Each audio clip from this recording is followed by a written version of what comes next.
नमस्कार. आपल्या शरीरात अनेक प्रक्रिया सतत सुरू असतात नाही का? जसं की पोषण, श्वसन, उत्सर्जन या सगळ्या प्रक्रिया आपल्याला म्हणजे एका व्यक्तीला जिवंत ठेवण्यासाठी गरजेच्या असतात. पण एक प्रक्रिया अशी आहे जी व्यक्तीसाठी नाही तर संपूर्ण प्रजातीला टिकून ठेवण्यासाठी आहे आणि ती म्हणजे पुनरुत्पादन.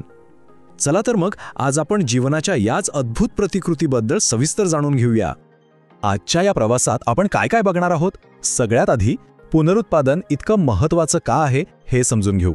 मग आपण त्याच्या दोन मुख्य पद्धती पाहणार आहोत. एक ज्यात हुबेहूब प्रत तयार होते आणि दुसरी ज्यात मिश्रण होतं. त्यानंतर वनस्पती आणि मानवामध्ये हे प्रत्यक्षात कसं घडतं याची उदाहरणं बघू. आणि शेवटी या सगळ्या ज्ञानाचा आपल्या आरोग्याशी आणि भविष्याशी काय संबंध आहे यावरही बोलूया. चला तर मग सुरुवात करूया आपल्या पहिल्या मुद्द्यापासून. विचार करा, श्वास घेणं, अन्न पचवणं या सगळ्या गोष्टी आपल्या जगण्यासाठी आवश्यक आहेत. पण पुनरुत्पादन ही एक अशी प्रक्रिया आहे जी आपल्या वैयक्तिक अस्तित्वासाठी नाही तर आपल्या पुढच्या पिढीसाठी, आपल्या प्रजातीच्या अस्तित्वासाठी आहे. आणि हेच या प्रक्रियेचं वैशिष्ट्य आहे. अगदी बरोबर. याचं उत्तर आहे पुनरुत्पादन. ही एकमेव अशी जीवन प्रक्रिया आहे जी एका सजीवाच्या पलीकडे जाऊन संपूर्ण प्रजातीचा विचार करते. याच प्रक्रियेमुळे तर पृथ्वीवर अब्जावधी वर्षांपासून जीवसृष्टी अविरतपणे सुरू आहे. मग पुनरुत्पादन म्हणजे नेमकं काय? अगदी सोप्या भाषेत सांगायचं तर एका सजीवाने स्वतःसारखाच दुसरा जीव निर्माण करणे. म्हणूनच तर आंब्याच्या झाडाला आंबेच लागतात, गुलाबाला गुलाबच येतात आणि मांजरीचं पिल्लू मांजरीसारखंच दिसतं. बरं, हे करण्याचं निसर्गात दोन मुख्य मार्ग आहेत. एक आहे अलैंगिक आणि दुसरा लैंगिक. चला एक एक करून दोन्ही समजून घेऊया. चला आता बघूया पहिली पद्धत, अलैंगिक पुनरुत्पादन. या नावातच सगळं दडलंय. इथे नवीन तयार होणारा जीव हा मूळ सजीवाची म्हणजे त्याच्या पालकाची अगदी हुबेहूब प्रत असतो, म्हणजे जनुकीयदृष्ट्या 100% सारखा. या पद्धतीमध्ये नर आणि मादी पेशींच्या मिळनाची म्हणजे युग्मकांची किंवा गॅमेट्सची काहीही गरज नसते. सगळा खेळ एकाच जीवाचा असतो. त्यामुळे जो नवीन जीव तयार होतो तो मूळ सजीवाची जणू काही झेरॉक्स कॉपीच असतो. कारण ह्यात एकच पालक असतो. ही प्रक्रिया खूप फास्ट होते. पण याचा एक तोटाही आहे. यात विविधता अजिबात निर्माण होत नाही. त्यामुळे बदलत्या पर्यावरणात टिकून राहणं थोडं कठीण होऊ शकतं. एक पेशीय सजीवांमध्ये हे वेगवेगळ्या प्रकारे होतं. जसं की अमिबामध्ये द्विविभाजन होतं, म्हणजे एका पेशीचे 2 तुकडे होऊन 2 नवीन पेशी तयार होतात. कधीकधी जेव्हा परिस्थिती खराब असते तेव्हा अमिबा बहुविभाजन करतो. तर आपण पाव बनवण्यासाठी जे यीस्ट वापरतो त्यात कलिकायन होतं, म्हणजे जनक पेशीवर एक छोटीशी कळी किंवा बळ येतो जो वाढून वेगळा होतो आणि एक नवीन जीव बनतो. आणि गंमत म्हणजे ही पद्धत फक्त सूक्ष्मजीवांपुरतीच नाहीये. स्पायरोगैरा नावाच्या शैवालाचे तुकडे झाले की प्रत्येक तुकड्यापासून नवीन जीव तयार होतो. याला खंडीभवन म्हणतात. प्लॅनेरिया तर इतका जबरदस्त आहे की त्याचे कितीही तुकडे केले तरी प्रत्येक तुकड्यापासून एक नवीन प्लॅनेरिया तयार होतो. याला म्हणतात पुनर्जनन. आपण बटाट्याला आलेले डोळे लावतो किंवा पानफुटीचं पान मातीत ठेवलं की त्याला मुळं फुटतात. हे सगळं शाकीय प्रजनन आहे.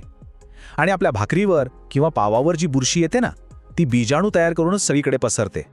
आता वळूया दुसऱ्या आणि खूप इंटरेस्टिंग पद्धतीकडे. ती म्हणजे लैंगिक पुनरुत्पादन. इथे कॉपी पेस्ट नाही तर 2 पालकांकडून आलेल्या जनुकांचं एक मस्त मिश्रण होऊन एक नवीन युनिक जीव तयार होतो. या पद्धतीत 2 पालकांची गरज असते, एक नर आणि एक मादी. दोघांच्या शरीरात युग्मक म्हणजे गॅमेट्स तयार होतात. या खास पेशींमध्ये पालकांचे अर्धेच गुणधर्म असतात. जेव्हा या 2 पेशी एकत्र येतात तेव्हा जो नवीन जीव तयार होतो त्यात आई आणि वडील या दोघांचेही गुणधर्म मिसळलेले असतात. म्हणूनच आपण आपल्या आईवडिलांसारखे दिसतो पण त्यांची हुबेहूब प्रत नसतो. आपल्यात स्वतःचं असं काहीतरी वेगळेपण असतं. पण असं मिश्रण का गरजेचं आहे? तर त्याचा सर्वात मोठा फायदा म्हणजे विविधता. विचार करा, जर जगातली सगळी माणसं अगदी एकसारखी असती तर एखादा नवीन आजार आला असता तर त्याने सगळ्यांनाच संपवलं असतं. पण आपल्यात जी विविधता आहे त्यामुळे काही जण त्या आजाराचा सामना करू शकतात. हीच विविधता सजीवांना बदलत्या पर्यावरणाशी जुळून घ्यायला आणि आपली प्रजाती वाचवायला मदत करते. चला एका नजरेत या दोन्हीतला फरक समजून घेऊया. अलैंगिक पद्धतीत एकच पालक, प्रक्रिया खूप जलद आणि तयार होणारी संतती ही एकदम सारखी असते. तर लैंगिक पद्धतीत 2 पालक लागतात, प्रक्रिया थोडी हळू असते पण त्यामुळे जनुकीय विविधता निर्माण होते आणि नवीन जीवात दोन्ही पालकांचे गुणधर्म येतात. आतापर्यंत आपण थेअरी बघितली, आता बघूया हे प्रत्यक्षात कसं काम करतं. चला वनस्पती आणि मानवाच्या उदाहरणांवरून लैंगिक पुनरुत्पादन अधिक जवळून पाहूया. वनस्पतींमध्ये लैंगिक प्रजननाचं मुख्य केंद्र असतं फूल.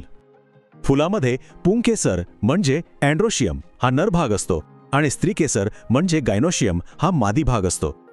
पुंकेसरमधले परागकण जेव्हा वाऱ्यांमुळे, पाण्यामुळे किंवा कीटकांमुळे स्त्रीकेसराच्या कुक्षीवर झोन पडतात, त्या प्रक्रियेला परागण किंवा पॉलिनेशन म्हणतात. वनस्पतींमध्ये एक खूपच भारी प्रक्रिया घडते, तिला म्हणतात द्विफलन किंवा डबल फर्टिलायझेशन. यात काय होतं तर परागकणातून आलेल्या 2 नर पेशींपैकी एक पेशी अंडपेशीसोबत एकत्र येऊन बाळरोग म्हणजे एम्ब्रिओ तयार करते आणि दुसरी नरपेशी त्या बाळासाठी जेवणाचा डबा म्हणजे एंडोस्पर्म तयार करते. किती हुशारीने केलेली व्यवस्था आहे बघा. आता मानवामध्ये बघूया. पुरुषांमध्ये शुक्रपेशी म्हणजे स्पर्म्स तयार होतात आणि स्त्रियांमध्ये अंडपेशी म्हणजे ओवम, अंडवाहिनीमध्ये या दोघांचं मिलन होतं, ज्याला फलन किंवा फर्टिलायझेशन असं म्हणतात. फलनानंतर तयार झालेला युग्मनज गर्भाशयात जाऊन रुजतो आणि तिथेच त्याचा हळूहळू विकास होऊन सुमारे 9 महिन्यांनंतर एका नवीन बाळाचा जन्म होतो. आता एक खूप रंजक आणि महत्त्वाची गोष्ट, लिंग निश्चिती म्हणजे बाळ मुलगा होणार की मुलगी हे कसं ठरतं. तर बघा, स्त्रीच्या अंडपेशीमध्ये नेहमी X हेच गुणसूत्र असतं, पण पुरुषांच्या शुक्रपेशींमध्ये 50% X गुणसूत्र असतं आणि 50% Y गुणसूत्र असतं. याचा सरळ अर्थ असा होतो की जन्माला येणाऱ्या बाळाचं लिंग हे पूर्णपणे पुरुषाच्या शुक्रपेशीवर अवलंबून असतं. हे गणित अगदी सोपं आहे. जर पुरुषाच्या X गुणसूत्र असलेल्या शुक्रपेशीने स्त्रीच्या अंडपेशीचं फलन केलं तर तयार होणाऱ्या बाळामध्ये XX गुणसूत्र येतात, म्हणजे मुलगी जन्माला येते. आणि जर Y गुणसूत्र असलेल्या शुक्रपेशीने फलन केलं तर XY गुणसूत्र येतात, म्हणजे मुलगा जन्माला येतो. यावरून हे वैज्ञानिकदृष्ट्या सिद्ध होतं की लिंग निश्चितीमध्ये स्त्रीची कोणतीही भूमिका नसते. आतापर्यंत आपण पुनरुत्पादनामागचं विज्ञान पाहिलं. आता ह्या सगळ्याला आपल्या वास्तविक जीवनाशी, आपल्या आरोग्याशी आणि समाजाशी जोडून बघूया, कारण हे ज्ञान फक्त पुस्तकांपुरतं नाहीये. आज विज्ञानाने इतकी प्रगती केली आहे की ज्या जोडप्यांना काही कारणांमुळे नैसर्गिकरित्या मूल होत नाही, त्यांच्यासाठी आशेचे अनेक किरण आहेत. IVF, सरोगसी आणि स्पर्म बँक यांसारख्या आधुनिक तंत्रज्ञानामुळे आज अनेक घरांमध्ये पाळणा हल्ला आहे. प्रजनन आरोग्य म्हणजे फक्त आजार नसणं इतकंच नाही, तर शारीरिक, मानसिक आणि सामाजिकदृष्ट्या पूर्णपणे निरोगी असणं. यासाठी स्त्री आणि पुरुष दोघांनीही वैयक्तिक स्वच्छतेची काळजी घेणं आणि योग्य माहिती ठेवणं अत्यंत महत्त्वाचं आहे. ही आकडेवारी बघा. भारताची लोकसंख्या किती प्रचंड वेगाने वाढली आहे हे यावरून दिसतं. या अनियंत्रित वाढीलाच लोकसंख्या विस्फोट म्हणतात आणि यामुळे आपल्या देशासमोर बेरोजगारी, नैसर्गिक साधनसंपत्तीवरचा ताण यांसारखी मोठी आव्हानं उभी राहिली आहेत. स्त्रीच्या प्रजनन चक्राबद्दलची ही एक आश्चर्यकारक गोष्ट आहे. स्त्रीच्या अंडाशयात जन्माच्या वेळी 20 ते 40 लाख अंडपेशी असतात, पण तिच्या संपूर्ण प्रजननक्षम आयुष्यात त्यापैकी फक्त अंदाजे 400 अंडपेशी परिपक्व होऊन बाहेर पडतात. आणि शेवटी एक महत्त्वाचा प्रश्न जो आपल्याला विचार करायला लावेल.